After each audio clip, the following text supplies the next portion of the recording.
السلام عليكم ورحمة الله وبركاته. النهاردة ان شاء الله هنتكلم عن الحمام، ولو الحمام عندك ما بينتجش هتعملي فيه ايه. انا عندي يا جماعة الحمام عندي فضل الشهر بتاع الشتاء الاخراني ده كان مريح خالص، ومكانش فيه عندي حاجة بايضة خالص ولا كان فيه حمام بيطلع. طبعا انا كنت عاملة لهم العلف بتاعهم، كنت عامله لهم الكلفه بتاعتهم عباره عن دشيش وعيش وبعض من العلف اللي هو ايه النامي. لما لقيتهم ركنوا عندي خلاص من البيض كده وفي الشتاء ريحوا خالص، ابتديت اجيب علف نامي واحطه لهم ياكلوا منه، ولو عاوزه تجيبي علف بياض كمان جميل خالص هيخلي لك كل الحمام طبيعي.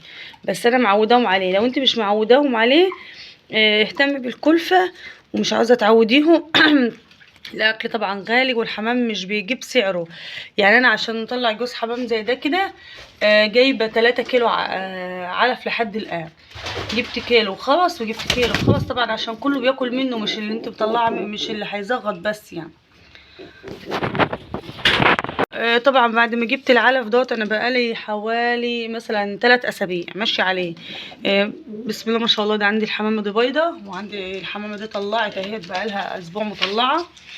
طبعا الحمام دوت اللي هيشوفها هيقول ده اكبر من اسبوع، بس عشان ايه انا حاطه علف فبيغذيه الحمام. طبعا كان عندي جوز هنا اللي ربنا كرمني بيه الوحيد في الشتاء ذبحته، الصباح ده تلاقيها فاضيه ماشي.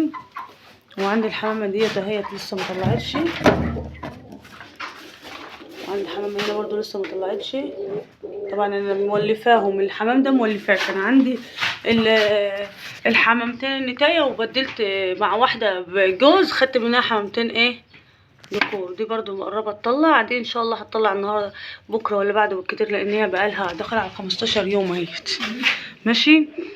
فانتوا لو اهتميتوا بكلفه الحمام هتلاقي الحمام ينتج معاكي، لكن لو انت ما اهتمتيش بالكلفه بتاعته الحمام مش هينتج معاكي خالص. بسم الله ما شاء الله اهوت اهو. وتشوفي الحمام اللي عندك، لو عندك مثلا نتايتين ولفي لهم ايه حمام يعني جوز من اللي هو حمام تولفيه عليه، يعني بتجيبيهم وتحطهم تحت قفص وان شاء الله ربنا يكرمك فيهم يعني ويولفوا كده. والسلام عليكم ورحمه الله وبركاته.